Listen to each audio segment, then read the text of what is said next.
Time મળે ત્યારે આપણે પ્રેક્ટિસ કરવાની છે, મોક ટેસ્ટના થ્રુ અથવા તો કોઈ પણ રીતે. તો સરે કીધું એ પ્રમાણે આપણે ધીમે ધીમે સ્ટાર્ટ કરીશું આજથી બેચ આપણે કેટલી છે, ક્યાં સુધી ચાલશે, એક્ઝામ ક્યારે આવશે. પહેલું તૈયારી કરવાનો એક મંત્ર, બ્રહ્માસ્ત્ર લખી લો કે આપણા મગજમાં એ ક્વેશ્ચન આવું જ ના જોઈએ કે એક્ઝામ ક્યારે આવશે.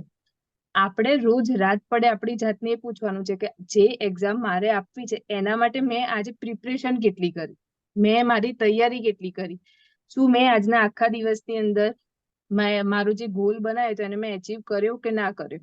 તો આપણો ગોલ એ હોવો જોઈએ, એક્ઝામ ક્યારે આવશે, નોટિફિકેશન ક્યારે પડશે, એ બધું ના હોવું જોઈએ, રાઈટ? તો આ થઈ આપણી તૈયારી કઈ રીતે કરવી એની વાત.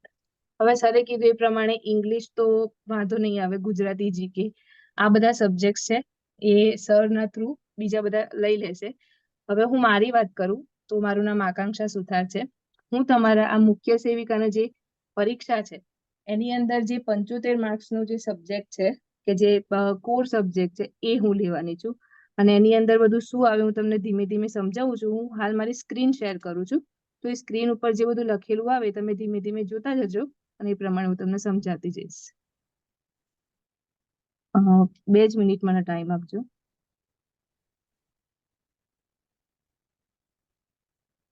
મેમ કઈ નોટ ડાઉન કરવાનું હોય ત્યારે કેજો જરા. હા શ્યોર.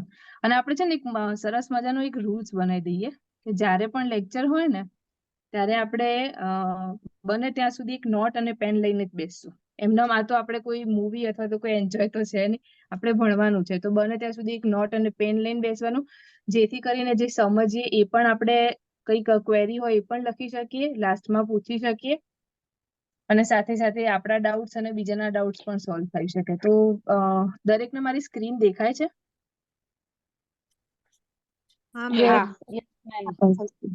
ઓકે, ચાલો, થેન્ક યુ. તો તમારી સ્ક્રીન ઉપર સૌથી પહેલા આપણે જોઈ શકીએ છીએ કે મુખ્ય સેવિકાનો સિલેબસ શું છે. તો જેની અંદર સરે જણાવ્યું એ પ્રમાણે જનરલ નોલેજ છે જે છે 35 માર્ક્સનું. એ સિવાય જે આપણી ગુજરાતી લેંગ્વેજ છે એ છે 20 માર્ક્સની, ઇંગ્લિશ લેંગ્વેજ છે એ છે 20 માર્ક્સની, અને એ સિવાય જે એમને આપ્યો છે કોર સબ્જેક્ટ કે જેના 75 માર્ક્સ છે. તો એ શું છે? તો એની અંદર લખેલું છે કે questions અસેસિંગ the requested knowledge for the job and technical knowledge with regard to the educational qualification. હવે એનું શુદ્ધ ગુજરાતી એવું થાય છે કે શૈક્ષણિક લાયકાતના સંદર્ભમાં નોકરી માટે જરૂરી જ્ઞાન અને તકનીકી જ્ઞાનનું મૂલ્યાંકન કરતા પ્રશ્નો. ઇન શોર્ટ, આપણી પાસે જે 75 માર્ક્સ કવર કરવાના છે એનો સિલેબસ એમને જસ્ટ એક જ લાઈનની અંદર આપ્યો છે. એટલે આપણે એ 75 માર્ક્સની અંદર શું કવર કરવાનું છે એ લોકોએ સ્પેસિફિક આપ્યું નથી. જેમ કે તમે આમાં જોઈ શકો છો કે જનરલ નોલેજ છે તો એમને બધા જ મુદ્દા કવર કર્યા છે કે મેન્ટલ એબિલિટી છે, પછી હિસ્ટ્રી છે, કલ્ચર છે, જીઓગ્રાફી છે, સ્પોર્ટ્સ છે, એ તે દરેક મુદ્દા વાઇઝ આપેલા છે ઇંગ્લિશમાં અને ગુજરાતીમાં પણ. પણ આપણા પાસે જે 75 માર્ક્સનો કોર સબ્જેક્ટ છે એમાં થોડી તકલીફ છે, પણ આપણે એને પણ કવર કરી લઈશું ધીમે ધીમે, એનો કોઈ સવાલ નથી. તો હવે આપણે પ્રશ્ન એ રહ્યો કે એ 75 માર્ક્સની અંદર શું તૈયાર કરવું, કયા ટોપિક્સ કવર કરવા. તો એના માટેની એક જ ચાવી છે આપણા જોડે, એ છે પ્રીવિયસ યરના પેપર, જૂના પેપર. તમે જેટલા પણ જૂના પેપર જોશો એ જૂના પેપરની અંદર કયા કયા ટોપિક્સ છે અને એ ટોપિકના અકોર્ડિંગ આપણે તૈયારી કરવાની છે. તો અત્યાર સુધીના આઈ થિંક મારા ધ્યાનમાં છે ત્યાં સુધી 5 જૂના પેપર છે આપણી પાસે, 2014, 15, 17, 18 અને લેટેસ્ટ જે ગઈ એ 2022ની. તો અહીંયા મેં જે 2014 છે, 15 છે, એ બધા જે જૂના પેપર્સ હતા એના અમુક જે ક્વેશ્ચન હતા એના ટોપિક્સ લખ્યા છે. આખા ક્વેશ્ચન નથી લખ્યા, આખા ક્વેશ્ચન સાથેનું પેપર આપણે પાછળથી સોલ્વ કરીશું. પણ હાલમાં એ જે ક્વેશ્ચન હતા એ કયા ટોપિકમાંથી પૂછ્યા છે તો એ મેં ટોપિક નોટ ડાઉન લખ્યા છે. તો આપણે પહેલા આજના ઇન્ટ્રોડક્શનના લેક્ચરમાં જસ્ટ ખાલી જોઈએ કે આપણે જે 75 માર્ક્સનું કોર સબ્જેક્ટ કવર કરવાનો છે તો એની અંદર કયા કયા ટોપિક્સ કવર કરવાના છે. તો હવે ધીમે ધીમે હું તમને જે ટોપિક છે પ્રીવિયસ યરના એ હું તમને જણાવતી જઈશ. તમે શાંતિથી આજે ખાલી બધું ઓબ્ઝર્વ કરો, પછી જ્યારે હું બધું બોલી દઉં પછી લાસ્ટમાં તમારે જે પણ ક્વેરી હોય મને ધીમે કરીને એક એક કરીને પૂછજો, હું જવાબ આપીશ. તો જે 2014ના મુખ્ય સેવિકાનું પેપર હતું એની અંદર એક તો સ્વાસ્થ્યનો ટોપિક છે. એટલે સ્વાસ્થ્યનો ટોપિક આવે એટલે એની અંદર દરેક વસ્તુ આવી જશે કે કયા ખોરાકથી આપણું સ્વાસ્થ્ય સારું રહે ને શું છે. તો એ ટોપિક થયો સ્વાસ્થ્ય માટેનો. પછી બીજું છે વિટામિન્સ. તો તમે જો સ્ટાર્ટિંગ થી ફોલો કરતા હશો તો આપણે એક રીલ મૂકી હતી વચ્ચે પોષણ ઘટકો કરી. તો એ પોષણ ઘટકોમાં કાર્બોહાઈડ્રેટ્સ છે, ફેટ્સ છે, પ્રોટીન છે, આ સિવાય વિટામિન્સ અને મિનરલ્સ પણ છે. તો આપણો 75 માર્ક્સનો જે સબ્જેક્ટ છે એની અંદર જે ન્યુટ્રિશન કહી શકાય એમાં મોસ્ટ ઓફ 50% ઉપર એ ન્યુટ્રિશનની અંદર આ મેઇન સબ્જેક્ટ છે. કાર્બોહાઈડ્રેટ, ફેટ, પ્રોટીન, વિટામિન્સ અને મિનરલ્સ. આટલી વસ્તુ જો આપણે કરીએ તો ન્યુટ્રિશનનું એમ કહી શકાય કે ઓલમોસ્ટ આપણે પોષણ કવર કર્યું કહેવાય. એ પછી છે બ્રેસ્ટ મિલ્ક. તો બ્રેસ્ટ મિલ્ક પીળું કેમ આવે છે, એની અંદર કયા ન્યુટ્રિયન્ટ્સ છે, તો આ એક ટોપિક કહી શકાય કે માતાનું ધાવણ બ્રેસ્ટ મિલ્ક.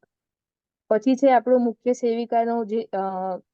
સેવિકાની જે જોબ છે એ કયા વિભાગ હેઠળ આવે છે. તો વિભાગને લગતી જેટલી માહિતી છે તે ઉપરાંત સરે હમણાં કહ્યું એ પ્રમાણે કે આ મુખ્ય સેવિકાની શું ફરજો હોય છે કે શું બધી કામગીરી હોય છે, તો એ જે બધા પ્રશ્ન કહી શકાય એ આ મુખ્ય સેવિકાના વિભાગ જે મેં લખ્યું એના હેઠળ આવે છે. તદ ઉપરાંત આપણે એક રીલ મૂકી હતી રસીકરણની. તો બસ રસીકરણનું પણ એવું જ છે. રસીકરણની અંદર મુખ્યત્વે 2 લાભાર્થી કવર થાય. એક છે આપણા જે બાળકો હોય છે એ, અને એ સિવાય છે સગર્ભા. તો આ રસીકરણનો મુદ્દો છે. એ સિવાય આયર્ન, કેલ્શિયમ, મિનરલ્સ, આ બધું મેં આગળ કહ્યું એ પ્રમાણે કે જે આ 5 ટોપિક છે એની અંદર જ કવર થઈ જશે, એટલે કે ન્યુટ્રિશનની અંદર. પછી છે રોગો.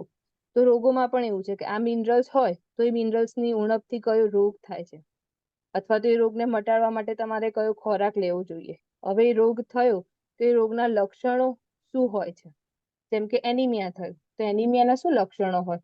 તો આ રીતે 1 બાય 1 આપણે જેટલા પણ ખોરાકના ઘટકો છે અને એની ઉણપથી થતા રોગો છે તો આપણે એ બધા રોગો કવર કરવાના છે, જે મુખ્યત્વે આપણે એવું કહી શકાય કે સ્વાસ્થ્યની અંદર આવે છે. તે સિવાય બાળકને પૂરક આહાર.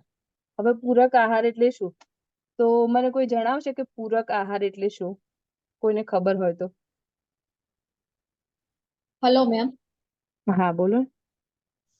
પૂરક આહાર એટલે કે જે 6 મહિનાનું બાળક થાય ત્યાં સુધી તો માત્ર ને માત્ર બાળકને બાનું ફીડિંગ જ આપવાનું હોય છે, પરંતુ 6 મહિના પછી જે બાળકને ઉપરી આહાર આપવામાં આવે તેમને પૂરક આહાર કહેવામાં આવે છે. એક્ઝેક્ટલી, એકદમ પરફેક્ટ આન્સર છે કે જ્યારે બાળક 6 મહિનાનું થઈ જાય એના વૃદ્ધિ અને વિકાસ માટે 6 મહિના પછી બાળક માટે ફક્ત માતાનું જે દૂધ છે એ પૂરતું નથી.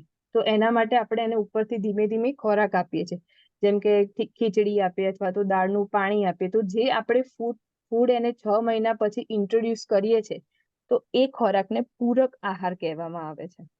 તો આ 2014ના મેં જેટલા ટોપિક્સ જોયા હતા એ છે. હવે આપણે જઈએ છીએ 2015ના પેપર ઉપર. તમે લોકો હાલ ચિંતા ના કરતા કે એમાં ક્વેશ્ચન ક્યાં છે, શું લખેલું છે, ખબર નથી પડતી. એ આપણે ક્વેશ્ચન માટે એક આખો અલગથી લેક્ચર લઈશું, જેની અંદર આ બધા જ જે પ્રીવિયસ યરના પેપર છે એને શાંતિથી 1 બાય 1 ક્વેશ્ચન આપણે સોલ્વ કરીશું. એ કયા ટોપિકની અંદર કવર થાય છે એ બધું જ જોઈશું. પણ હાલ જસ્ટ એઝ અ ઇન્ટ્રોડક્શન કે આપણે શું કવર કરવાનું છે એ જોવાનું છે. તો મેં હમણાં કહ્યું એ પ્રમાણે કે બાળકોની અંદર વૃદ્ધિ અને વિકાસ.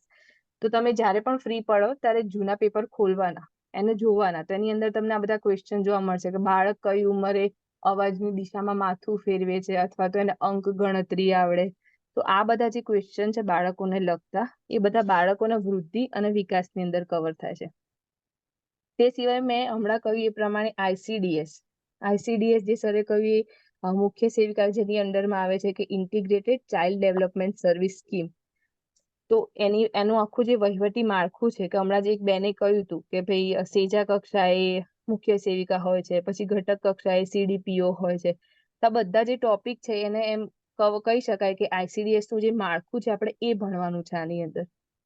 તે સિવાય જે પૂરક પોષણની આપણે હાલ વાત કરી કે બાળકને જે 6 મહિના ઉપર પૂરક પોષણ આપવામાં આવે છે, તો એ પૂરક પોષણમાં આઈસીડીએસ ની શું ભૂમિકા છે, આંગણવાડીની અંદર એ પૂરક પોષણને લગતા કયા પગલા લેવામાં આવે છે, તો એ બધી માહિતી. ત્યારબાદ આંગણવાડીની અંદર હમણાં જ એક નવું સરસ ચાલુ થયું છે પૂર્વ પ્રાથમિક શિક્ષણ. એટલે કે બાળકને ફક્ત આપણે પોષણ નથી આપવાનું, બાળકને ખાલી સ્વસ્થ નથી રાખવાનું, બાળકને સ્વસ્થ રાખવાની સાથે સાથે એને પૂર્વ પ્રાથમિક શિક્ષણ આપવાનું છે. તો આ પણ એક આઈસીડીએસ ની અંદર જ કવર થતો મુદ્દો છે, જેને પૂર્વ પ્રાથમિક શિક્ષણ કહેવામાં આવે છે. ત્યાર પછીનો મુદ્દો છે બાળકોમાં કુપોષણ. તો એ પણ આપણે જ્યારે રીલ મૂકી હતી ત્યારે આખી કુપોષણની રીલ મૂકી હતી કે કુપોષણ શું છે, કુપોષણને માપવાની રીત કઈ છે, બાળક કુપોષિત છે કે નહીં તો એને આપણે કઈ રીતે જોઈ શકીએ છીએ, અને આંગણવાડીની અંદર જો કોઈ બાળક કુપોષિત છે તો એની ટ્રીટમેન્ટ કઈ રીતે કરવામાં આવે છે. તો એ બધું પણ ICDS માં આપણા આંગણવાડીની અંદર કયા પગલાં લેવામાં આવે છે અને શું, એ બધું આપણે કુપોષણની અંદર કવર કરી લઈશું. ત્યારબાદ એક બહુ જ સરસ ટોપિક છે, એ છે સગર્ભા અને ધાત્રી માતા. હવે આપણે આંગણવાડીની અંદર આપણા મુખ્ય લાભાર્થી બાળકો છે, પણ એ બાળકોનું સ્વાસ્થ્ય છે એ હર હંમેશ એની માતા સાથે સંકળાયેલું હોય છે. કારણ કે જ્યારે બાળક નાનું હોય ત્યારે એને શું ખાવું શું ના ખાવું એ બધી ખબર એને ના પડતી હોય. તો મુખ્ય લાભાર્થી બાળકોની સાથે સંકળાયેલા જે લાભાર્થી આપણે કહી શકીએ એમાં મુખ્યત્વે છે આપણી સગર્ભા માતાઓ અને બીજું છે ધાત્રી માતા. તો સગર્ભા તો દરેકને ધ્યાન જ હશે, પણ ધાત્રી માતા કોને કહી શકાય, એ મને કોઈ કહેશે કોને કહેવાય ધાત્રી માતા? જે મેડમ સ્તનપાન કરાવતા હોય એ. બાળકની માતા હોય ને એને ધાત્રી માતા કહી શકાય. હલો 6 માસ સુધીના બાળકની માતા. મેમ, હા બોલો ને. જે સ્તનપાન કરાવતા હોય ને, ફીડિંગ, બ્રેસ્ટ ફીડિંગ, એમને હા, ધાત્રી માતા કહી શકાય. એક્ઝેક્ટલી, દરેકનો જવાબ એકદમ પરફેક્ટ જ છે કે ધાત્રી માતા એટલે એવી માતા કે જે બાળકોને સ્તનપાન કરાવતી હોય. તો એ માતાનું સ્વાસ્થ્ય પણ બાળકો સાથે સંકળાયેલું છે. તો આંગણવાડીની અંદર સગર્ભા અને ધાત્રી માતાઓને પણ અમુક પ્રકારની સેવાઓ આપવામાં આવે છે, જેમાંની એક છે આયર્નની ગોળી આપવામાં આવે છે. એ સિવાય છે કે આંગણવાડીની અંદર બાળકોની સાથે સાથે માતાનું પણ રસીકરણ કરવામાં આવે છે.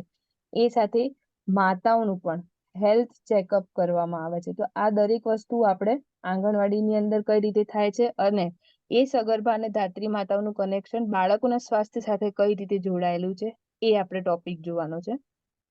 તે સિવાય એક સૌથી મહત્વની વસ્તુ કહી શકાય કે જે કોઈ પણ એક્ઝામ માટે ઇમ્પોર્ટન્ટ છે, પણ આપણા એક્ઝામ માટે તો છે જ, એ છે યોજનાઓ. હવે સરે બહુ ટાઈમ પહેલા ગ્રુપની અંદર એક PDF શેર કરી હતી, જો કોઈને ધ્યાન હોય તો. એની અંદર અલગ અલગ યોજનાઓ આપી હતી, 30 જેવી યોજનાઓ હતી, અને સરે મને ખબર છે ત્યાં સુધી એ વખત એક ટાસ્ક પણ આપ્યો હતો કે રોજની એક યોજના કરશો તો 30 દિવસની અંદર યોજનાઓ તમારી કમ્પ્લીટ થઈ જશે.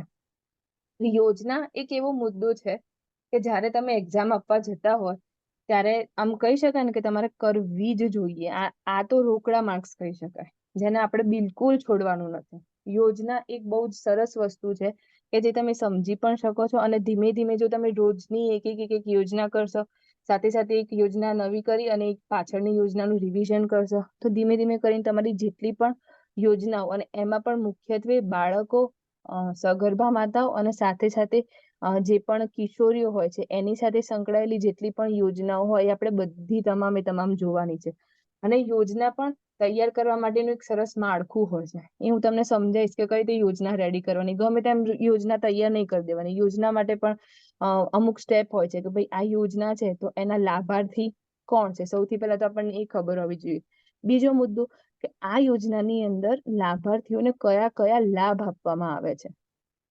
ત્રીજો મુદ્દો કે આ યોજનાના જે લાભાર્થી અને લાભ આપવામાં આવે છે તેની કઈ જગ્યાએથી લાભ આપવામાં આવે છે. આંગણવાડીથી લાભ આવે છે. પછી એના સિવાય કે અમુક યોજનાઓની અંદર રકમ આપવામાં આવે છે, તો એ રકમ કઈ રીતે આપવામાં આવે છે, સીધી એમના ખાતામાં જમા કરવામાં આવે છે અથવા તો કોઈ ખોરાકનું મટીરિયલ પૂરું પાડવામાં આવે છે. તો શું છે એ, મતલબ ઇન શોર્ટ કયા કયા લાભ અને કઈ રીતે આપવામાં આવે છે. તો આવી રીતે આપણે સરસ મજાની બધી જ જે યોજનાઓ છે એ કમ્પ્લીટ કરવાની છે, રાઈટ. તો આપણે આ હાલ સુધીની જે જોઈ એ 2014 અને 2015 મુદ્દાઓ હતા, મતલબ ક્વેશ્ચન્સ હતા કે જે આ ટોપિકમાંથી કવર થયા છે. તો આઈ હોપ અહીં સુધી તો દરેકનું ક્લિયર હશે કે હું શું કહેવા માંગુ છું, એ ખબર પડી હશે. હવે આપણે નેક્સ્ટ મૂવ ઓન કરીએ છીએ 2017 પેપર ઉપર. તો 2017 પણ જે મેં આગળ કહ્યું એ પ્રમાણે બાળકોની અંદર વૃદ્ધિ અને વિકાસ, પછી જે માતાઓ છે એની અંદર બોડી માસ ઇન્ડેક્સ, આ બધા ટોપિક છે. હું હાલ તમને આની ડિટેલમાં સમજાવતી નથી કે શું છે, એ જ્યારે આપણે પણ મુદ્દા કવર કરીશું ત્યારે એની અંદર હું તમને એકદમ શાંતિથી સમજાવી દઈશ, પણ આ તો હું તમને કહું છું કે આ વસ્તુ આવી શકે છે. પછી મેં આગળ કહ્યું એ પ્રમાણે યોજના, તો આ બધી યોજનાઓના નામ છે. સબલા યોજના છે કે આપણે હાલ જોઈ જનની સુરક્ષા યોજના છે. તે બધી જ્યારે પણ આપણે યોજનાઓ વાંચીશું તો એની અંદર આ બધી યોજનાઓ કવર કરી લઈશું. પછી મેં તમને આગળ જણાવ્યું તે પ્રમાણે રોગો, તો ગોઈટર રોગ છે. તો ગોઈટર રોગ છે એ શેની ઉણપથી થાય છે? તો આ બધું અલ્ટિમેટલી જે આપણે આગળ સ્વાસ્થ્ય જોયું, આ સારા સ્વાસ્થ્ય માટે ખોરાક અને આ 5 મુદ્દા જો એની અંદર કવર થશે કે કયા વિટામિનની ઉણપથી કયો રોગ થાય છે, પછી એ રોગને મટાડવા માટે તમારે કયા પ્રકારનો આહાર લેવો જોઈએ. તો એ તમામ વસ્તુ જે છે રોગોની, એ બધી જ આપણા સ્વાસ્થ્યના ટોપિકની અંદર કવર થાય છે. પછી આયર્ન ફોલિક એસિડ ટેબ્લેટ. હવે આંગણવાડીની અંદર આ એક ટેબ્લેટ છે જે આપવામાં આવે છે સગર્ભા અને ધાત્રી માતાઓને. તો આ કેટલા પ્રમાણમાં આપવામાં આવે છે? એ ટેબ્લેટની અંદર કેટલા ગ્રામ આયર્ન હોય છે, કેટલા ગ્રામ ફોલિક હોય છે, એનું કન્ટેન્ટ શું હોય છે, કેટલી ગળવાની હોય છે. તો આ બધું પણ એક આંગણવાડી દ્વારા પૂરી કરવામાં આવતી સેવા જ છે, જે પણ આપણે જ્યારે સમય આવશે ત્યારે એને કવર કરી લઈશું. પછી એક મુદ્દો મેં તમને હમણાં કીધો હતો કે રસીકરણ. તો હવે જે રસીકરણ થાય છે એમાં માતા અને બાળકનું એક રસીકરણનું કાર્ડ હોય છે. એક પ્રશ્ન પૂછાયેલો છે ગયા મતલબ 2017ના પેપરમાં, કે જ્યારે માતા અને બાળકને રસી આપવામાં આવે છે તો એ લોકોનું રસીનું જે કાર્ડ હોય છે એનું શું નામ હોય છે અને કયા નામે ઓળખાય છે? તો એને મમતા કાર્ડ કહેવાય છે. તો જે આંગણવાડીના સાથે જોડાયેલા હશે વર્કર બહેનો અથવા તો હેલ્પર બહેનો, તો એ લોકો આ મમતા કાર્ડ શબ્દથી અવેર હશે. તો મને કોઈ જણાવો કે આ મમતા કાર્ડ મતલબ ઉપર છેલ્લું કે આ મમતા કાર્ડ શું હોય છે, જેને ખબર હોય. હવે મમતા બાળકની પ્રેગ્નન્સી રહે ત્યારથી માતાને કે રસી અપાયા અને બાળકોને મોં વડે વિટામિનના કે કોઈ પણ રસી BCG કે કયા ટાઈમે અપાયા અને એના ગ્રોથ ને કેટલો વજન છે, ઊંચાઈ કેટલી છે, એનું માપ રાખવામાં આવે છે મમતા કાર્ડની અંદર. સરસ. બીજા કોઈને કઈ કહેવું હોય તો? બાળક જન્મે ત્યાંથી 5 વર્ષનું થાય ત્યાં સુધી એની રસીનો રેકોર્ડ રહે છે. ઓકે, સરસ. પ્રેગ્નન્સી થી કરીને જ્યારે એમનું રજીસ્ટ્રેશન થાય છે ત્યારે એ માતાને એમનું મમતા કાર્ડ બનતું હોય છે અને ત્યાંથી કરી ને બાળકની જે છેલ્લી રસી પૂરી થાય ત્યાં સુધીની ટોટલી ડિટેલ્સ એની અંદર રાખવામાં આવતી હોય છે.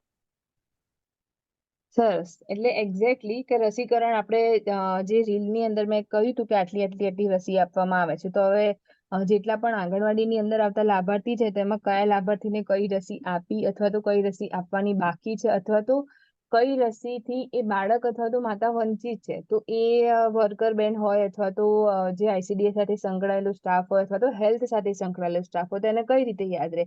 તેના માટે સરકાર દ્વારા એક બહુ સરસ કાર્ડ બનાવવામાં આવ્યું છે જેને મમતા કાર્ડ કહે છે. તેની અંદર આપણી બહેનોએ કહ્યું એ જ પ્રમાણે સરસ મજાની જે સગર્ભા માતા હોય છે એની અને બાળકની બધી ડિટેલ્સ હોય છે કે એમને આ રસી અપાઈ ગઈ છે અથવા તો આ રસી બાકી છે અથવા તો બાળકનું અથવા તો માતાનું વજન આટલું છે. તો ઇન શોર્ટ રસી રિલેટેડ જેટલી પણ ડિટેલ્સ છે એ આ મમતા કાર્ડની અંદર આપવામાં આવે છે. એટલે એનો પ્રશ્ન હતો.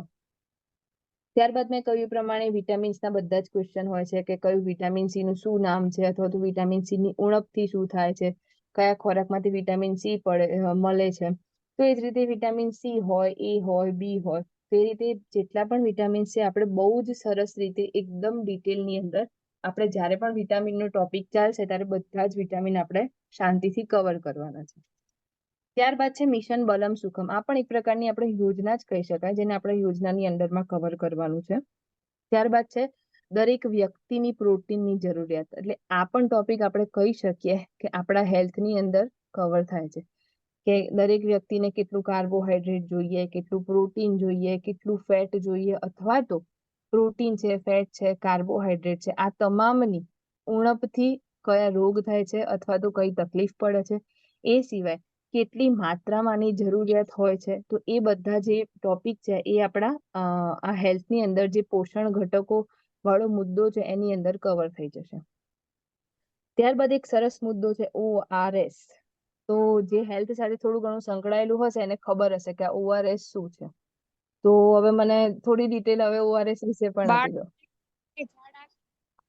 દેવામાં આવે છે ઓરલ રિહાઇડ્રેટ.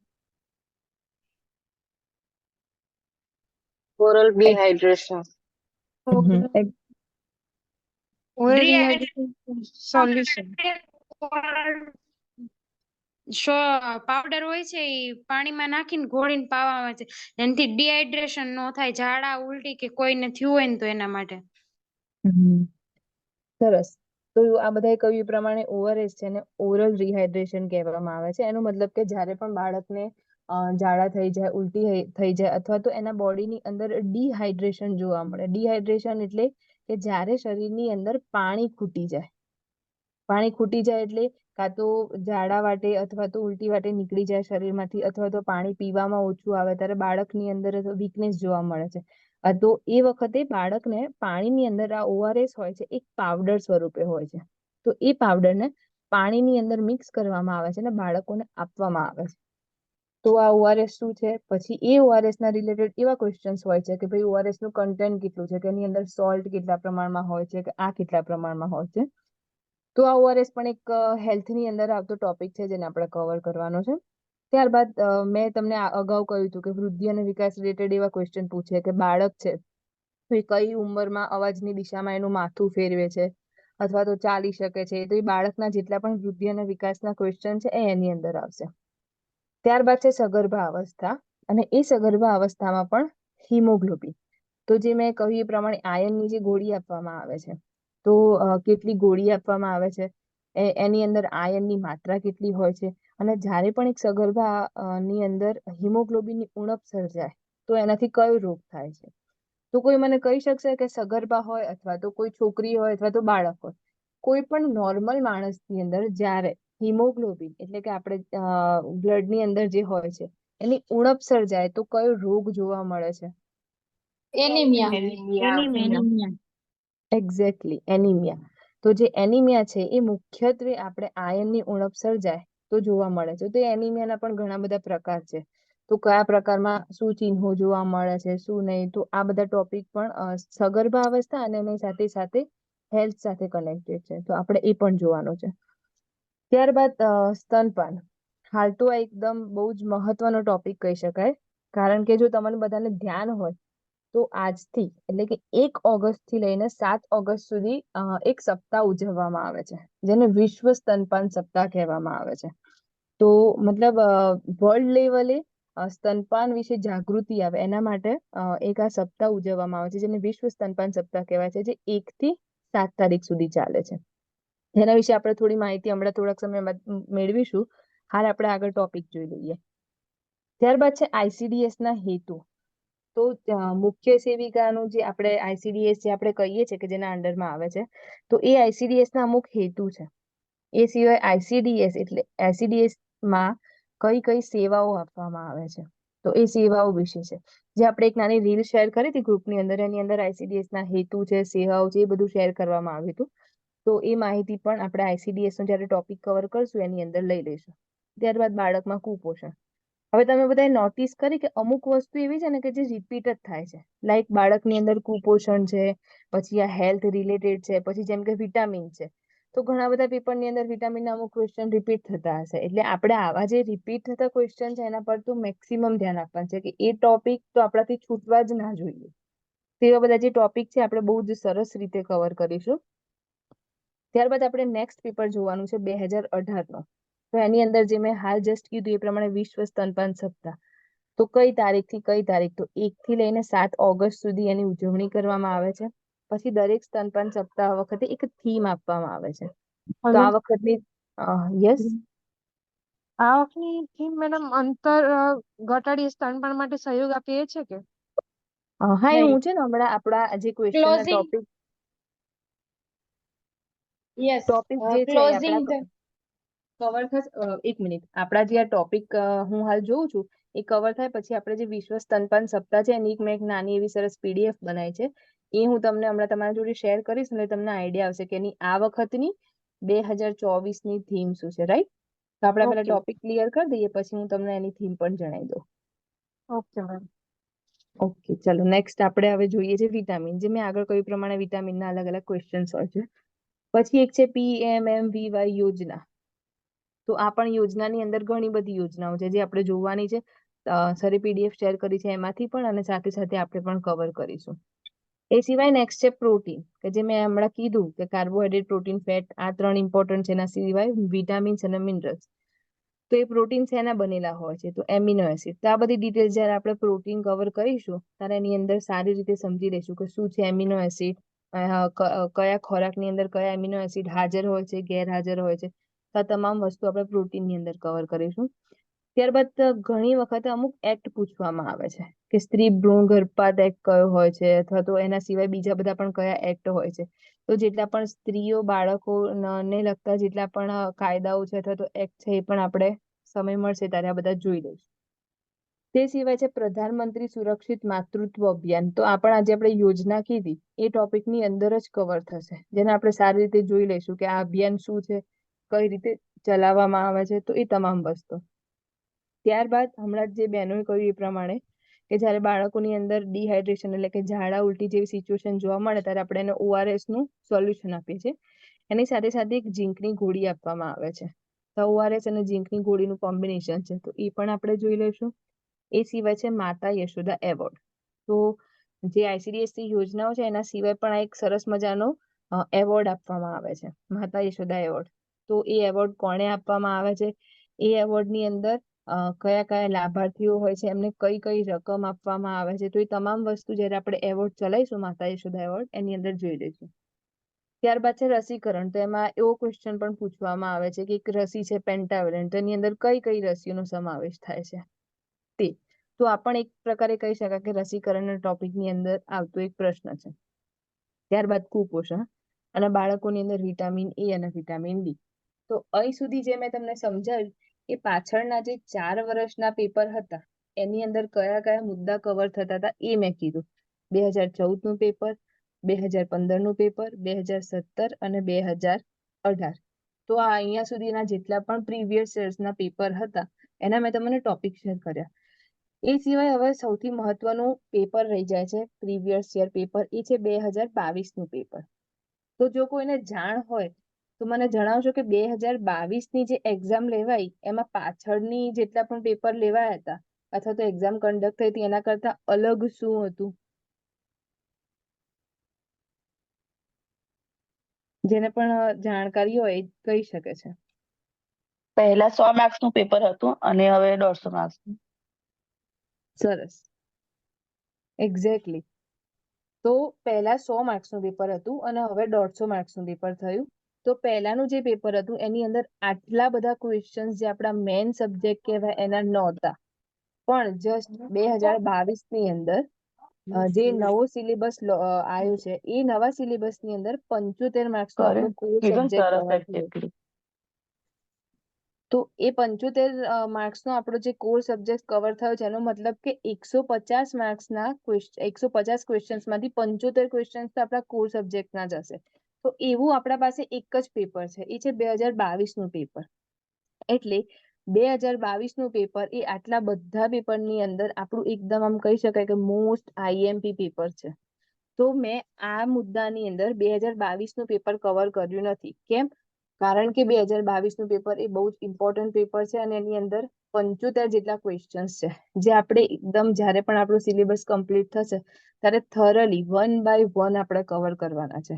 એટલે જ્યારે પણ આપણું સિલેબસ પૂરો થશે ત્યારે આપણે 2022 નું જે આપણું મુખ્ય સેવિકાનું પેપર છે એને આપણે શાંતિથી એક વખત જોઈ લઈશું. એની અંદર કયા કયા ક્વેશ્ચન્સ પૂછવામાં આવ્યા છે, કયા કયા ટોપિક્સ કવર કરવામાં આવ્યા છે. તો 2022 નું પેપર છે આપણે શાંતિથી જોઈ લઈશું. તો અત્યાર સુધી મેં જે ચર્ચા કરી કે પેપર આપણે એનાલિસિસ કર્યું, તો એ પેપર એનાલિસિસ કરવા પાછળના બેનિફિટ્સ એટલે કે ફાયદા શું છે. તો આપણે કેમ આટલી બધી ચર્ચા કરી કે ભાઈ 2015 ની અંદર આ ટોપિક પૂછાય તો 2017 ની અંદર આ ટોપિક પૂછાય તો એનું એક જ કારણ છે કે મેં આગળ પણ તમને જણાવ્યું કે જે 75 માર્ક્સનો આપણો કોર સબ્જેક્ટ છે એનો જાહેરાતની અંદર કોઈ પણ સિલેબસ લાઈન બાય લાઈન આપ્યો નથી. જો તમારામાંથી ઘણી બહેનોએ CDPO ની એક્ઝામ આપી હોય તો એ લોકોને ખબર હશે કે જે CDPO ની એક્ઝામ હતી એની અંદર સરસ મજાનો જે મેઇન સબ્જેક્ટ હતો 200 માર્ક્સ એની અંદર એક એક ટોપિક આપેલા હતા કે ભાઈ પોષણ એટલે શું, સ્વાસ્થ્ય એટલે શું, પછી ખાદ્ય પદાર્થોનો સંગ્રહ, એટલે દરેક લાઈન બાય લાઈન એ લોકોએ લખીને આપ્યું હતું. હવે આપણે મુખ્ય સેવિકાની અંદર કોઈ ટોપિક્સ લખેલા નથી તો આપણે હવે કઈ રીતે તૈયારી કરવાની, એ જ મોટો ટફ ટાસ્ક છે આપણા માટે. તો આપણે એને કઈ રીતે કવર કરીશું કે આપણે જેટલા પણ હાલ હમણાં જૂના પેપર જોયા એ દરેક પેપરમાંથી તમે જોઈ શકો છો કે અમુક ટોપિક કોમન નીકળ્યા, જેમ કે રસીકરણ છે, પછી વિટામિન્સ છે, પછી રોગો છે, પછી કુપોષણ છે. તો આપણે આવા એક કરીને જેટલા પણ ટોપિક નીકળે છે એ તમામ યોજનાઓ. ટોપિક હા યસ ઇમ્પોર્ટન્ટ એક્ઝેક્ટલી યોજનાઓ. તો આજે જેટલા પણ ટોપિક નીકળ્યા આમાંથી અમુક હજી બાકી હશે. આ તો મેં તમને ખાલી એક્ઝામ્પલ આપ્યું કે આ રીતે આપણે ટોપિક પહેલા નોટ ડાઉન કરવાના છે. ત્યારબાદ એ ટોપિકને એક પછી એક આપણે કવર કરવાના છે. તો આપણે પેપર એનાલિસિસનો સૌથી મોટો ફાયદો એ છે કે આપણને ટોપિક્સ જાણવા મળશે કે કયા ટોપિક છે. પછી બીજો ફાયદો એ છે કે એ ટોપિક્સ જાણ્યા બાદ એ ટોપિક આપણે કેમ જાણીએ છીએ કે એનાથી આપણને ક્વેશ્ચન કેવા પૂછે છે એ ખબર પડે. ક્વેશ્ચનની પેટર્ન કેવી છે એ ખબર પડે. જેમ કે આપણે કીધું કે વિટામિન્સ હોય અથવા તો મિનરલ્સ હોય તો એની અંદર કેવા ક્વેશ્ચન પૂછી શકે કે કોઈ પણ વિટામિન ઉઠાવે like vitamin C, vitamin A છે તો એના ખોરાકમાં સ્ત્રોત કયા છે. તો ભાઈ વિટામિન સી આપણને કયા ખોરાકમાંથી મળે. તો વિટામિન સી આપણને તમને દરેકને ખબર હશે કે ખાટા ફળો હોય છે જેટલા આપણા એ ખાટા ફળોમાંથી આપણને વિટામિન સી મળે છે. તો એ રીતે પૂછે કે વિટામિન એ શેમાંથી મળે. તો ભાઈ ગાજરમાંથી વિટામિન એ મળે. ઇન શોર્ટ આપણે દરેક વિટામિન્સ અને મિનરલ્સના સ્ત્રોત તૈયાર કરવાના છે કે ભાઈ કયા ખોરાકમાંથી કયા વિટામિન મળે. એ સિવાય એ વિટામિનની ઉણપ જ્યારે શરીરની અંદર સર્જાય છે ત્યારે એનાથી કયા રોગ થાય છે. આગળ આપણે ક્વેશ્ચન જોયું ને હમણાં કે જે ગોઈટર રોગ છે તો ગોઈટર રોગ છે એ કયા શેની ઉણપથી થાય છે. તો ગોઈટર રોગ છે એ આયોડિનની ઉણપથી થાય છે. તો આપણે એ રીતે જાણીશું કે રોગો કઈ રીતે એમાંથી કવર થાય છે. એ સિવાય જો તમે શાંતિથી બેસીને પાછળના પેપર જોશો તેની અંદર માત્રા પૂછવામાં આવે છે તો ભાઈ બાળકોને કેટલું વિટામિન એ આપવામાં આવે છે અથવા તો સગર્ભા સ્ત્રીઓ છે એમને કેટલું વિટામિન એ જોઈએ અથવા તો કેટલું આયર્ન જોઈએ, ફોલિક એસિડ જોઈએ બાળકોના વિકાસ માટે. તો આ પણ એક પ્રકારના ક્વેશ્ચન છે. હવે તમને લાગે એક જ લીધી કે કેટલી માત્રામાં જરૂર પણ આમાંથી તો અઢળક ક્વેશ્ચન નીકળી શકે છે કારણ કે દરેક ઇન્ડિવિજ્યુઅલ વિટામિનના ક્વેશ્ચન નીકળી શકે. દરેક ઇન્ડિવિજ્યુઅલ મિનરલ્સની અંદર આયર્ન છે કે પછી ઝિંક છે કે ફોસ્ફરસ છે કે જેટલા પણ મિનરલ્સ છે દરેક મિનરલ્સના ક્વેશ્ચન ઇન્ડિવિજ્યુઅલ નીકળી શકે. તે જ રીતે આપણા મહત્વના પોષક ઘટકો કાર્બોહાઈડ્રેટ, ફેટ અને પ્રોટીન તો આ ત્રણ પણ કેટલી માત્રામાં જરૂરી છે એ નીકળી શકે. તો ઇન શોર્ટ તમને લાગે છે આ 4 લીટી પણ આમાંથી અઢળક ક્વેશ્ચન નીકળે છે. જે ન્યુટ્રિશનના ક્વેશ્ચન કહી શકાય એ આ 4 જ જે મેઇન ક્વેશ્ચન છે એમાંથી નીકળે છે. એટલે આપણા 4 ક્વેશ્ચન, એના 4 ટોપિક અથવા તો એના લાભાર્થીઓને કેટલી જરૂર હોય છે એ તમામ વસ્તુ આપણે 1 બાય 1 સરસ રીતે કવર કરવાની છે. પછી એ રીતે કુપોષણનો ટોપિક હમણાં હાલ જોયો તો એમાં એવું ક્વેશ્ચન પૂછી શકે કે કેટલા પ્રકાર હોય છે કુપોષણના, એને કઈ રીતે માપી શકાય છે, આંગણવાડીમાં બાળકોને કઈ રીતે ધ્યાન રાખવામાં આવે છે. તો આ દરેક વસ્તુ આપણને પાછળનું જે પેપર છે આપણે જે પેપર એનાલિસિસ કર્યું એના પરથી આપણે જાણી શકીએ છીએ. એ સિવાય હવે ત્રીજો અને મહત્વનો ફાયદો છે કે આપણે ક્વેશ્ચનની જ્યારે પેટર્ન જાણીએ છીએ ત્યારે આપણને એ ટોપિકને 360 ડિગ્રી એટલે કે સંપૂર્ણ રીતે કઈ રીતે વાંચવો જોઈએ વાંચવાની એક આપણને પેટર્ન ખબર પડે છે. કારણ કે આપણા હાથમાં ટોપિક તો આવી ગયો, ચલો સિલેબસ આવી ગયો, પણ હવે આપણે ક્વેશ્ચન નથી ગોખવાના. જો હર હંમેશ તમે જો ક્વેશ્ચન ગોખશો, ખાલી ક્વેશ્ચન તૈયાર કરીને તૈયારી કરશો, ક્વેશ્ચન આન્સર કરીને, વન લાઇનર કરીને, તો તમે ક્યારે માર્ક્સ ખેંચી નહીં શકો. કેમ? કારણ કે માર્ક્સ ક્યારે મેક્સિમમ ખેંચી શકાય કે જ્યારે તમને કોઈ પૂછે કે ભાઈ ચલો વિટામિન એ, તો તમને ખાલી વિટામિન એ નું નામ અને એના સ્ત્રોત ખબર હોય તો ના ચાલે. પરીક્ષાની અંદર તો એમ પણ પૂછે કે ભાઈ વિટામિન એ ની ઉણપથી કયો રોગ થાય છે અથવા તો બાળકની અંદર વિટામિન એ કેટલું જોઈએ. તો મારા કહેવાનું તાત્પર્ય એ છે કે 360 ડિગ્રી આપણે રીડ કરવાનું છે. કોઈ પણ ટોપિક હોય, આપણા કોર સબ્જેક્ટની અંદર આવતો હોય અથવા તો આપણા લેંગ્વેજની અંદર આવતો હોય, ગુજરાતી લેંગ્વેજ હોય, ઇંગ્લિશ હોય અથવા તો જીકે ની અંદર. તો આપણી તૈયારીમાં આપણે જે ટાઈમ મળ્યો છે એનો સદુપયોગ આ વસ્તુ માટે કરીશું કે જે પણ આપણે ટોપિક કરીએ અને બહુ જ સરસ શાંતિથી 360 ડિગ્રી આપણે રીડ કરીશું. એનું મેં એક એક્ઝામ્પલ આપી છે કે રસીકરણ. તો કઈ ઉંમરે કઈ રસી આપવામાં આવે છે, રસીની માત્રા કેટલી હોય છે, એ રસીથી કયો કયો રોગ મટી શકે છે, પછી એ રસી કયા અંગમાં આપવામાં આવે છે કે અમુક રસી લાઈક બાળકના જાંઘ ઉપર આપવામાં આવે છે, તો અમુક રસી છે એ ડાબા હાથના બાવડા ઉપર આપવામાં આવે છે. તો આ બધા ટોપિક છે જે આપણે જેમ કે રસીકરણ પકડ્યું તો રસીકરણ રિલેટેડ જેટલા બી ક્વેશ્ચન આવતા હોય આપણે બધા જ સોલ્વ કરી દેવાના. આખું રસીકરણ આપણું કમ્પ્લીટ હોવું જોઈએ. એટલે પેપરની અંદર રસીકરણ રિલેટેડ કોઈ પણ ક્વેશ્ચન આવે તો આપણે એને સારી રીતે અટેમ્પ કરી શકીએ. પછી આંગણવાડીની અંદર નોંધણી કઈ રીતે થાય છે, જે આપણે હમણાં હાલ જોયો ક્વેશ્ચન કે મમતા કાર્ડ, તો એ નોંધણી છે રસીકરણની, તો આપણે એ કવર કરી લેવાનો. પછી રસી માટે એક મિશન ચલાવવામાં આવે છે ભારત સરકાર દ્વારા, જે છે મિશન ઇન્દ્રધનુષ. તો આની અંદર પણ કઈ કઈ રસી આપવામાં આવે છે, અથવા તો આ મિશન ઇન્દ્રધનુષ અત્યારે કયું ચાલે છે, 3.0 અથવા તો 4.0 એ રીતનું. તો આ જે મિશન ઇન્દ્રધનુષ છે એના વિશેની માહિતી મેળવી લઈશું. તો આ જે ત્રીજા નંબરનો મુદ્દો છે એ આપણને બહુ જ હેલ્પ કરશે. શેની અંદર? મેક્સિમમ માર્ક્સ કવર કરવા માટે. ત્યારબાદ કોઈ પણ પરીક્ષા આપો, કોઈ પણ મુખ્ય સેવિકાની આપો, CDPO ની આપો, GPSC ક્લાસ 1-2 ની આપો, કે મારી દ્રષ્ટિએ તો આઈ થિંક UPSC ની આપો, કોઈ પણ પરીક્ષા હોય એની અંદર ખાલી વાંચવાથી ક્યારે માર્ક્સ નથી મળતા. વાંચતા તો બધા જ હોય છે, બધા જ મહેનત કરતા હોય છે. આપણો ગોલ શું હોવો જોઈએ કે આપણે જે છે એ મેરિટની અંદર આવવાનું છે. મેરિટની અંદર આવવા માટે આપણે જ્યારથી શરૂઆત કરીએ વાંચવાની, જેમ કે આજે આપણો પહેલો લેક્ચર છે, આજે આપણો ફર્સ્ટ લેક્ચર છે, તો starting from first lecture two last lecture, એટલે કે માની ચાલો કે સપોઝ કાલે તમારી મુખ્ય સેવિકાની પરીક્ષા છે, તો આજના આગલા દિવસ સુધી આપણે એક વસ્તુ મેક્સિમમ થવી જોઈએ, એ છે રિવિઝન. ઘણા લોકો અઢળક લોકો એ જ ભૂલ કરે છે કે બસ ખાલી વાંચ વાંચ વાંચ વાંચ. ના, વાંચવાથી ક્યારેય કશું યાદ રહેતું નથી. તમને થોડાક ટાઈમ યાદ રહે. આજે તમે રસીકરણનું ચેપ્ટર કર્યું તો તમને અઠવાડિયું સરસ યાદ રહેશે. અચ્છા, બાળકને આ રસી આ તારીખે, મતલબ બાળક આ મહિનાનું થાય ત્યારે આ રસી આપવાની, આ આપવાની. અઠવાડિયું, 10 દિવસ, 15 દિવસ રસીકરણ તમે ખોલ્યું જ નહીં તો શું થશે? થોડોક ટાઈમ થશે પછી તમે ભૂલી જશો. તો આપણે મેક્સિમમ ગોલ, કોર સબ્જેક્ટ હોય તો પણ, અને એમાં જો તમારે ઇંગ્લિશ અને ગુજરાતી કવર કરવું હોય તો જેમ હમણાં આપણને સરે કીધું એ પ્રમાણે આપણે મેક્સિમમ એની પ્રેક્ટિસ કરવાની છે. અને પ્રેક્ટિસ માટે રિવિઝન કરવાનું છે. અલંકાર, તો અલંકાર આજે જોઈએ પછી બંધ નહીં કરી દેવા. આજે જોઈએ, અઠવાડિયું થાય પછી દર સન્ડે સરે બહુ જ સરસ વાત કીધી હમણાં, કે આપણો સન્ડે તો એકદમ સન્ડે ફંડે કરી દેવાનું. શેનાથી? રિવિઝનથી. તો આપણે મેક્સિમમ રિવિઝન કરીશું. જેટલું રિવિઝન કરીશું એટલી આપણો જે પાયો કહેવાય એ મજબૂત થશે. આપણા મગજમાં જે પણ ટોપિક હશે ક્લિયર થઈ જશે. તો એક્ઝામ ભલે 6 મહિના રહીને આવે, 7 મહિના રહીને આવે, આપણું રસીકરણ, આપણું કુપોષણ, આપણા અલંકાર, આપણા ટેન્સ ક્લિયર છે. તો એના સમયાંતર આપણે શું કરવાનું છે? પુનરાવર્તન. અને લાસ્ટ મુદ્દો છે આપણો મોક ટેસ્ટ, પ્રેક્ટિસ. જે સરે કીધું એ પ્રમાણે સર ધીમે ધીમે હવે તમને આપશે.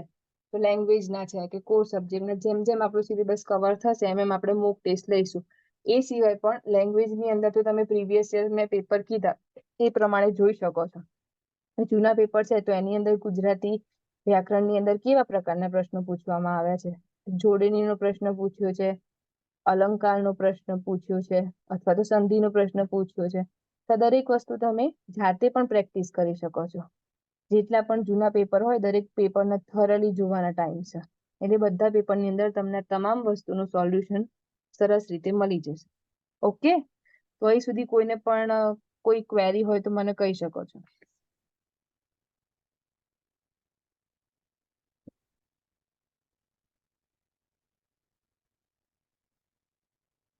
હેલો.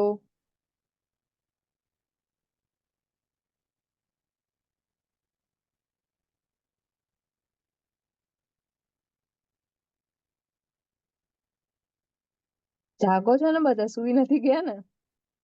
ના જાગે જ યસ છીએ. Ma'am, yes ma'am. હા મેડમ. હા, યસ. હાઉસ ધ જોશ એકદમ હાઈ હોવો જોઈએ. હજી તો પહેલો લેક્ચર છે આપણો. ઓકે, એટલે આજે મેં તમને કીધું એ દરેક વસ્તુ શેની હતી કે આપણે પાછળનું જે પેપર જોવાનું છે એ પેપરની અંદર કેવા કેવા ટોપિક હતા ને આપણે એ ટોપિક્સને કઈ રીતે કવર કરવાનું છે. ઓકે, તો આપણે આ જોઈ ઓકે. લીધું. હું તમને એકદમ ક્વિક, એકદમ ફટાફટ જે આપણું સ્તનપાન, જે વિશ્વ સ્તનપાન સપ્તાહ છે એના વિશે જણાવી દઉં. પછી હું અનિરુદ્ધ સરને રિક્વેસ્ટ કરીશ કે આગળનો લેક્ચર કન્ડક્ટ કરે. ઓકે, તો દરેકને મારી સ્ક્રીન ઉપર દેખાઈ રહ્યું છે વિશ્વ સ્તનપાન સપ્તાહ? હા. હા મેમ. હા. ચલો, વેરી ગુડ. આજથી જે શરૂ થાય છે ઇમ્પોર્ટન્ટ છે. 1 થી 7 ઓગસ્ટ દરમિયાન વિશ્વ સ્તનપાન સપ્તાહ એટલે કે વર્લ્ડ બ્રેસ્ટ ફીડિંગ વીક ની ઉજવણી કરવામાં આવે છે. હવે આવા નાના નાના ટોપિક છે ને, એ હવે જયારે આપણે તૈયારી કરતા હોય ને ત્યારે મેં તમને પહેલા બી કીધું કે આપણા જોડે હર હંમેશા એક નોટ અને પેન રેડી હોવા જોઈએ. વાંચ્યું, જોઈ લીધું પછી ભૂલી ગયા એવું નહીં. એક મસ્ત સરસ મજાની નોટ. સરસ મજાની નોટ અને પેન તમારે સાથે જ રાખવાની, આવા કોઈ પણ ટોપિક હોય. હવે આ મુદ્દો કેવો થયો ખબર છે? આ મુદ્દો તમારા જે 75 માર્ક્સ છે એની અંદર બી કવર થાય છે અને એની સાથે સાથે જે આપણે કહી શકાય કે કરંટ અફેર્સ. તો આપણે એક્ઝામની અંદર આવું સ્માર્ટ વર્ક કરવાનું છે કે એવા તો દરેક મુદ્દા આપણા રેડી હોવા જોઈએ કે જે કરંટ અફેર્સ ની અંદર પણ આવે છે અને એ જ મુદ્દો આપણા કોર સબ્જેક્ટ્સ ની અંદર પણ આવે છે. રાઈટ? તો વિશ્વ સ્તનપાન સપ્તાહથી શરૂઆત થયું તો આપણે સરસ મજાની એક નોટ બનાવી દેવાની, એની અંદર લખી દેવાનું કે ભાઈ આજથી વિશ્વ સ્તનપાન સપ્તાહ શરૂ થયો. એને કઈ તારીખથી કઈ તારીખ સુધી ઉજવણી કરવામાં આવે છે? તો 1 થી 7 ઓગસ્ટ દરમિયાન. ઓકે.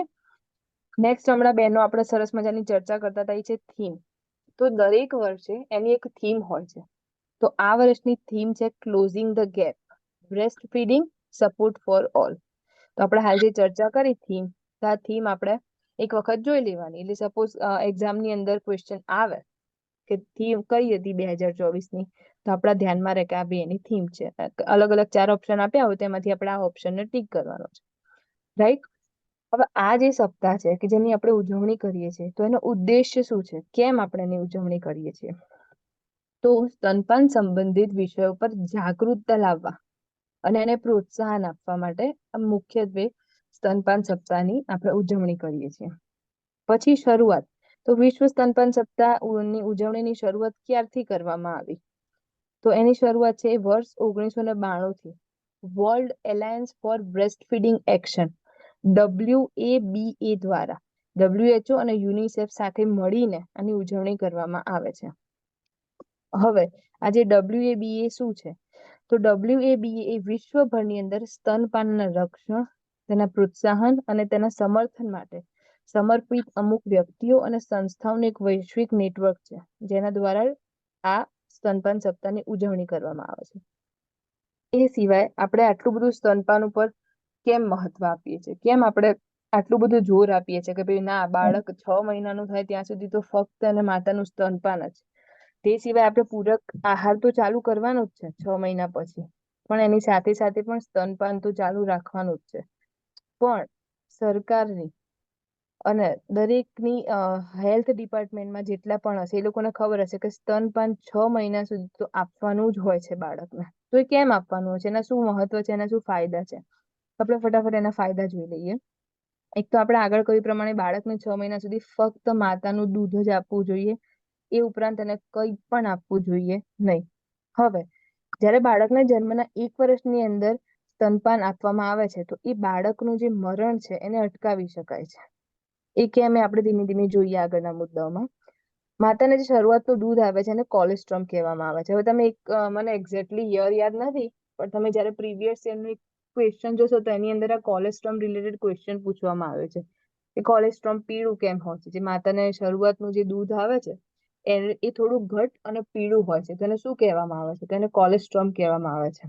અને એની અંદર કયા કયા પોષક ઘટકો હોય છે? તો વિટામિન એ હોય છે, પાણી, આયર્ન, કાર્બોદિત પદાર્થો અને દરેક પ્રકારના પોષક તત્વોથી એ માતાનું દૂધ ભરપૂર હોય છે. શરૂઆતમાં જે દૂધ આવે એને કોલેસ્ટ્રોમ કહેવામાં આવે છે. આ બધી વસ્તુ આપણે જ્યારે બ્રેસ્ટ મિલ્ક ભણીશું ત્યારે એની અંદર કવર કરીશું. રાઈટ? પછી બાળકના જન્મના 1 કલાકની અંદર જ્યારે સ્તનપાન કરાવવામાં આવે છે તો એવા બાળકોની જે મૃત્યુની સંભાવના છે એ ઓછી થઈ જાય છે. એટલે કે બચ્ચું સપોઝ કોઈના મૃત્યુની સંભાવના હોય તો એને 1 કલાકની અંદર જ્યારે બાળકને સ્તનપાન કરવામાં આવે તો એની જે સંભાવનાઓ છે એના ચાન્સીસ ઓછા થઈ જાય છે. કેમ? એક તો જ્યારે માતાનું દૂધ મળે છે બાળકને સ્તનપાન દ્વારા તો એને એક ઉચિત તાપમાન હોય છે. હવે જ્યારે આપણે બાળકને કોઈ દૂધ આપીએ તો ફ્રીજમાં મૂકેલું આપીએ તો એ બાળકને ઠંડુ પડે. પછી એ સિવાય બાળકને ઉકાળેલું આપીએ તો એ કદાચ અનુકૂળ ના આવે, બાળક સેન્સિટિવ હોય તો. પણ જ્યારે માતાનું દૂધ આપીએ છીએ તેની સૌથી મોટી વસ્તુ એ છે કે એક ઉચિત તાપમાન હોય છે, જેથી બાળકને ન્યુમોનિયા જેવો રોગ થતો નથી. તો આ એક પ્રકારનો બહુ જ સરસ ફાયદો છે માતાના દૂધનો. તે સિવાય માતાના દૂધની અંદર એન્ટીબોડીઝ રહેલા હોય છે જે બીમારીઓ સામે રક્ષણ આપે છે. એટલે ઘણી વખત તમે એક ટેગલાઈન વાંચી હશે આંગણવાડીની બહાર અથવા તો કોઈ જગ્યાએ કે જે માતાનું દૂધ છે ને એને બાળકની પ્રથમ રસી કહેવામાં આવે છે. એટલે કે જો બાળકને જો દૂધ મળી જાય ને માતાનું, તો એક રસી જેવું કામ કરે છે. એ ઘણા બધા રોગો સામે અને બીમારીઓ સામે બાળકને રક્ષણ આપે છે. તો એ પ્રમાણે માતાનું દૂધ છે એ બીમારીઓ સામે રક્ષણ આપે છે. એ સિવાય જે બાળકનું દૂધ છે એ માતાનું દૂધ છે બાળકને સહેલાઈથી પચી જાય છે. હવે તમે ઘણીવાર સાંભળ્યું હશે કે કોઈ હાઈ ફેટ વાળું મિલ્ક હોય તો એ દૂધ છે બાળકને પચતું નથી એટલે એને ઝાડા થઈ જાય છે એટલે બીમાર પડી જાય છે. તો આ જે માતાના દૂધની જે કન્સિસ્ટન્સી છે એ બાળક માટે કુદરતે એટલી પ્રોપર બનાવી છે કે બાળકને ઇઝીલી પચી પણ જાય છે. બાળકના બોડીને જે ટેમ્પરેચર જોઈએ એ ટેમ્પરેચરના અકોર્ડિંગ પણ છે. એટલે આ જે માતાનું દૂધ છે એના અઢળક ફાયદા છે. એમાંના અમે અમુક ફાયદા લખ્યા છે. તે સિવાય એવું નથી કે જ્યારે આપણે સ્તનપાન કરાવીએ તો એના ફાયદા ખાલી બાળકને થાય છે. સ્તનપાન કરાવવાના ફાયદા બાળકની સાથે સાથે એ સ્ત્રી સગર્ભા સ્ત્રી એટલે કે માતાને પણ થાય છે. તો કઈ રીતે? તો જ્યારે પણ એક માતા બાળકને સ્તનપાન કરાવે છે ત્યારે એ માતાને સ્તન અને અંડાશયના કેન્સરનું જોખમ પણ ઓછું થઈ જાય છે. હમણાં મેં એક ન્યૂઝપેપરની અંદર કે કશાકની અંદર સર્વે વાંચ્યો હતો કે આજકાલ 10માંથી 7 થી 8 જેટલી સ્ત્રીઓને બ્રેસ્ટ કેન્સર જોવામાં મળે છે. તેનું એક કારણ એ પણ સાયન્ટિફિકલી પ્રૂવ થયું છે કે જ્યારે માતા હોય છે એ બાળકને સ્તનપાન કરાવતી નથી તો એની એક કહી શકાય કે આડઅસરના રૂપે આ પ્રકારના કેન્સર જોવા મળે છે. તો જ્યારે સ્તનપાન કરાવવામાં આવે છે તો બાળકની સાથે સાથે માતાને પણ એનો ફાયદો થાય છે. એ સિવાય હવે જે આપણે માતાનું દૂધ હોય છે તો એ 100 ml લઈએ 100 ml તો એની અંદર કયા કયા પોષક ઘટકો હોય છે અને એની માત્રા કેટલી હોય છે. તો એની અંદર ઉર્જા હોય છે એ 65 કિલો કેલરી હોય છે. પ્રોટીન 1.1 ગ્રામ હોય છે. કાર્બોદિત પદાર્થ એટલે કે આપણા કાર્બોહાઈડ્રેટ્સ 7.4 ગ્રામ હોય છે. અને જે ચરબી છે 3.4 ગ્રામ. એ સિવાય આયર્ન, કેલ્શિયમ, કેરેટીન એટલે કે વિટામિન એ એવી તમામ વસ્તુ માતાના દૂધની અંદર કુદરતી રીતે હાજર હોય છે. તો આ બધી વસ્તુ જો બાળકને મળશે તો બાળકનું સ્વાસ્થ્ય સારું રહેશે. તો આ ખાલી જસ્ટ ક્વિક ઇન્ટ્રો હતો. મેં આજે આ ટોપિક એટલે કવર કર્યું કારણ કે આજથી ચાલુ થાય છે તો આપણા બધાના ધ્યાનમાં રહે. અને આટલી વસ્તુ જે આની અંદર લખેલી છે એ આપણે ધ્યાનમાં રાખીએ તો કદાચ આના રિલેટેડ કોઈ ક્વેશ્ચન આવે તો આપણે એને અટેન્ડ કરી શકીએ. ઓકે? તો ચલો હવે મને કોઈ પણ ક્વેશ્ચન હોય તો જણાવી